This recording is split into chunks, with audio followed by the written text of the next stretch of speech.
Welcome back to the second video of at the World Weary Comics channel. Um, Please like or subscribe if you like this video. I'd appreciate it. And this channel is about cataloging a 6,000 issue comic collection. Here I am, only into the bees so far. Only into the bees. They're about, in this collection, 6,000 comics or so.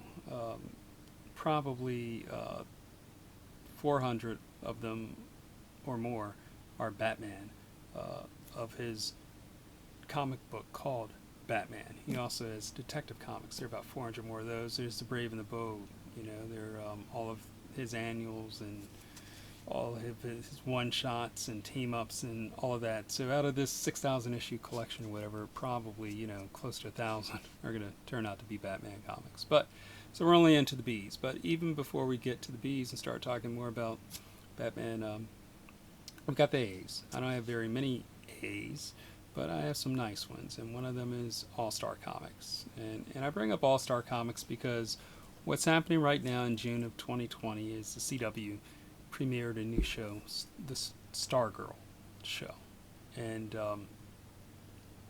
I sat down, I took a look at it a few days ago. Earlier this week, I started watching it.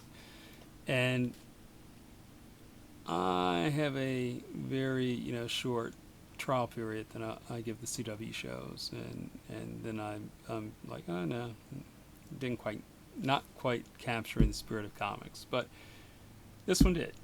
This one hooked me because they presented the Justice Society of America, the Golden Age heroes. And when I say Golden Age, I'm talking about comics that, came out in the late 30s and 40s. They showed them, and they looked like they were well cast. It looked like they found actors who sort of resembled how we might think they looked, and they put them in some pretty good costumes. So I was intrigued. I wanted to see more. I wanted to see what was going on here. And that brings me back to All-Star Comics. The first that All-Star Comics came out, during World War II, around 1941 or something like that. They brought back All-Star Comics. All-Star Comics, they must have canceled it if it made it to the 50s, they canceled it in the 50s. It may not have made it out of the 40s, but they brought back in 1976, they brought back All-Star Comics with the original numbering. So they didn't start it over with issue number 1 like, they'll do today, but they started it with issue 58. So these heroes had premiered during World War II. So, when they brought them back in 76, they wanted to, bring them back with the youth movement. So they introduced, they brought in their youngsters. So they brought in Sylvester Pimpleton, the Star Spangled Kid, okay, who was the sidekick of Starman, and he had a star rod, like Starman, what they're calling the Cosmic Staff.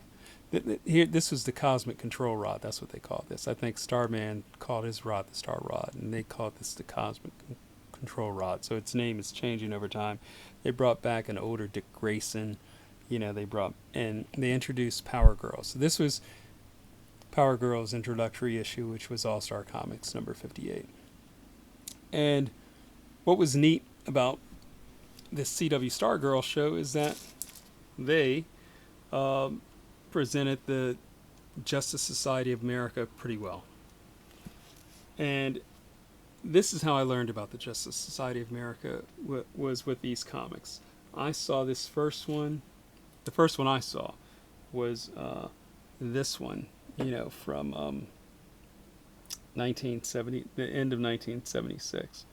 And again, they're presenting these characters, it looks like, on the CW show. They have a Solomon Grundy character. It looks like he's going to be in the CW show.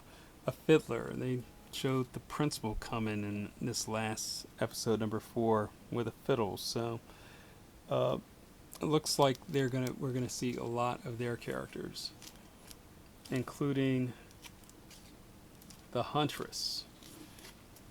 Two of those that group I saw standing at the front. I'm like, ah, they've got a huntress.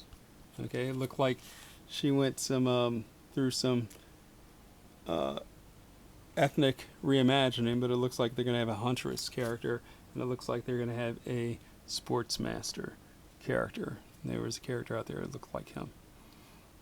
But yeah, that was these issues. This series didn't last very long. In 74, I think, to 57. Yeah, just 27 issues of All Star Comics when they canceled this. They canceled a lot of DC Comics in the 70s. I might research a little bit on that so I can tell you more. Another nice thing about these All Star Comics is these first issues up here through number 65 were drawn by the great Wally Wood. So Wally Wood, introduced Power Girl to us.